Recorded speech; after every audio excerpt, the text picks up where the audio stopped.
Hi everyone, and welcome to Talk 59. This week we're talking about inflammation. Now, inflammation is actually necessary in our bodies because it can help to protect us against any kind of infection and also against any injury. You know yourself, if you've ever injured anything, even just twisted your ankle, it immediately swells up. That kind of inflammation is good. However, if you begin to suffer from chronic inflammation, you can end up suffering from all kinds of things. It can actually be harmful to your heart, so you can end up with heart disease. Obviously, there's arthritis, even Alzheimer's can be related, diabetes can be related. And what causes this? Too much stress, eating too many processed foods, and also having a sedentary lifestyle. Now, one of the things we can do to help with inflammation is obviously reduce those things we were just mentioning, but also to maybe tweak our diet a bit. It's not a cure-all, and it's not that if you eat these foods you will never have inflammation again, but if it can help in any way, then surely it's worth trying. It won't surprise you to hear that one of the main ways, the main foods that we can eat to help prevent inflammation is olive oil. One of those goodies, so we know that there are all sorts of fats, olive oil is one of the best. So instead of using any other oils or fats on things, can you change to olive oil? It's anti-inflammatory, it's antioxidant, it can actually help to lower your blood pressure and your cholesterol, so give it a try. Another non-surprise is, of course, eating more green leafy veg. Things like your spinach and your chard and your kale, all absolutely delicious.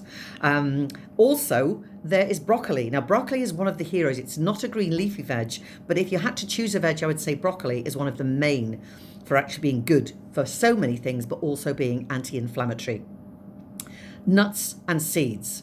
They're very rich in protein and also omega-3, which can help with the pain of inflammation. Walnuts. I know you've heard those praised before, very, very high in antioxidants, and that really can help with any inflammation. Oily fish, we're talking about salmon, sardines, herrings, that kind of thing. They're rich in omega-3 too, so obviously that will help. They can help reduce the pain that we get through inflammation. Then we move on to fruit. Now, we've known for a long time that berries are very, very good, particularly the reds, the purples, all those deep coloured berries, because they're so high in antioxidants. So they can help with your anti-inflammation as well. Tomatoes, full of vitamin C and potassium. I'll get my teeth in and say this correctly. And once they're cooked, tomatoes actually release lycopene, and lycopene is very, very high in antioxidants and anti-inflammatory properties. Garlic and onions won't surprise you either. Best if you can, eaten raw. Eat them at all if you can, but eaten raw, very, very good for you. What about herbs and spices? I'm sure you've heard people talking about taking turmeric, either in your food or some people take it as a supplement. Or then there's ginger. Ginger is, again, one of the heroes. And this can be taken raw, or it can be powdered, dried form, or it can be taken in a tablet. And that breaks down toxins within the body. It also helps to cleanse your lymphatic system. So ginger, even a hot ginger and lemon, something like that, with hot water as a drink is wonderful. Add it to soups. I love things like carrot and ginger soup. So it's easy to add into our foods. So they're the things that maybe are going to be good for us. What, therefore, should we be cutting down on? Unsurprisingly, again, I know we've talked about this so many times, but worth hearing just to remind us.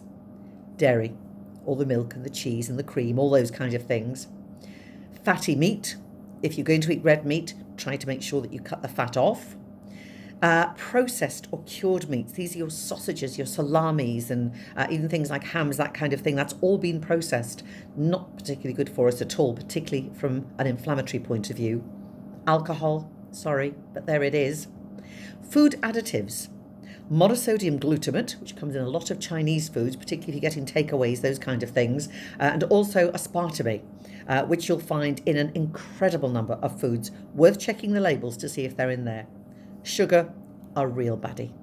Sugar can lead to real inflammation within our body, and if you are a sugar baby, then it might be worth readdressing your diet and trying to cut down. And last of all, refined carbs. These are the white processed carbs, things like your white bread, pasta, all that kind of thing, cakes, biscuits. I know, is life worth living?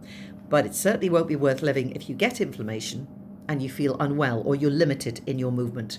So worth trying. Have a little tweak at that diet and hopefully it will help to reduce some of that pain and we'll all be able to do a lot more exercise. I'll see you soon. Take care now. Bye-bye.